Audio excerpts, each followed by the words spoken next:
Hello viewers, मैं हूं कौशल शर्मा। आपका स्वागत है कौशल शर्मा के इस यूट्यूब चैनल पर। व्यूअर्स, यदि आपका किसी भी बैंक में सेविंग अकाउंट है यानी कि बचत खाता है, तो आप इस वीडियो को एक बार पूरा आखिरी तक जरूर देख लेना, क्योंकि हम आपको इस वीडियो में सेविंग अकाउंट को लेकर सरकार के द्वारा बनाए गए रूल्स के बारे में डिटेल्स के साथ बताने वाले हैं कि आपको अपने सेविंग अकाउंट में कितना पैसा रखना चाहिए, आपको अपने सेविंग अकाउंट में कितना पैसा जमा करना चाहिए, सरकार की सेविंग अकाउंट में पैसा रखने की लिमिट क्या है, और यदि आप लिमिट से ज़्यादा पैसा अपने सेविंग अकाउंट में जमा करते हैं या फिर रखते हैं तो फिर आप पर कितना भारी जुर्माना सरकार द्वारा लगाया जा सकता है। सबसे पहले हम जान लेते हैं कि आप अपने नाम से कितने सेविंग अकाउंट यानी कि बचत खाते आप ओपन कर सकते हैं।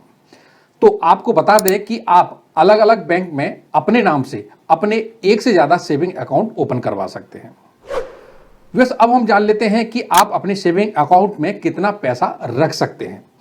तो यहां हम आपको बता दें कि नियम के मुताबिक आप अपने सेविंग अकाउंट में जितना चाहें उतना पैसा रख सकते हैं। सरकार की सेविंग अकाउंट में पैसा रखने की ऐसी कोई तय सीमा नहीं रखी गई है, यानी कि आप अपने सेविंग अकाउंट में जितना चाहें उतना पैसा रख सकते हैं। परंतु यहां पर आपको कुछ बातें ध्यान रखना होगा।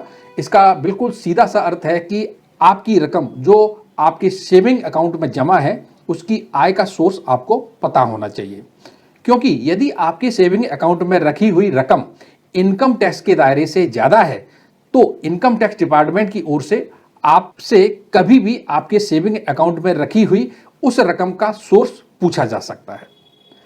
आइए वे सब हम जान लेते हैं कि सेविंग अकाउंट में पैसा जमा करने को लेकर क्या नियम है।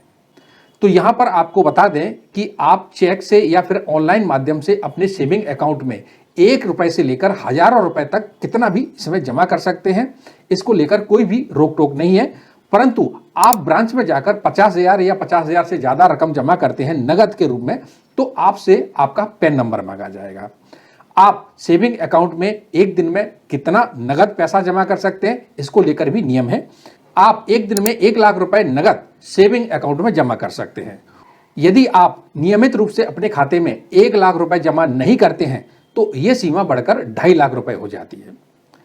अब ये हम जान लेते हैं कि आप सेविंग अकाउंट में कितना पैसा जमा करने पर इनकम टैक्स डिपार्टमेंट की नजर में आ जाते हैं। तो यहां पर आपको बता दें कि वैसे तो आप जब भी आप अपने सेविंग अकाउंट में पैसा जमा करेंगे, चाहे आप कितना भी पैसा जमा करें, उसकी जानकारी बैंक की ओर से इनकम टैक्स डिपार्टमेंट को कभी भी दी जा सकती है। परंतु जब आप एक वित्त वर्ष में 10 लाख रुपए तक नगद अपनी सेविंग अकाउंट में जमा करेंगे तो आपके द्वारा जमा की गई रकम की जानकारी बैंक को इनकम टैक्स डिपार्टमेंट को देनी होती है।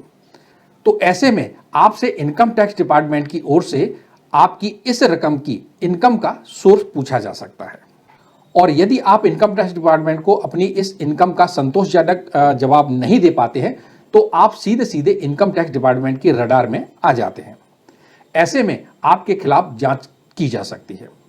पकड़े जाने पर आप पर भारी जुर्माना भी लगाया जा सकता है। अब ये हम जान लेते हैं कि आप पर ऐसे में कितना जुर्माना लग सकता है।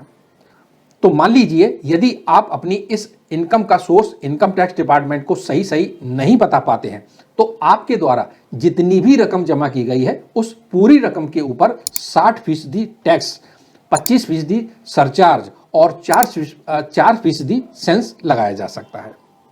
अब यदि आप ये सोचकर घबरा रहे हैं या फिर ये सोच रहे हैं कि आप एक वित्त वर्ष में 10 लाख रुपए या 10 लाख रुपए तक का ट्रांजैक्शन अपने सेविंग अकाउंट से नहीं कर सकते हैं, तो ऐसा बिल्कुल भी नहीं है।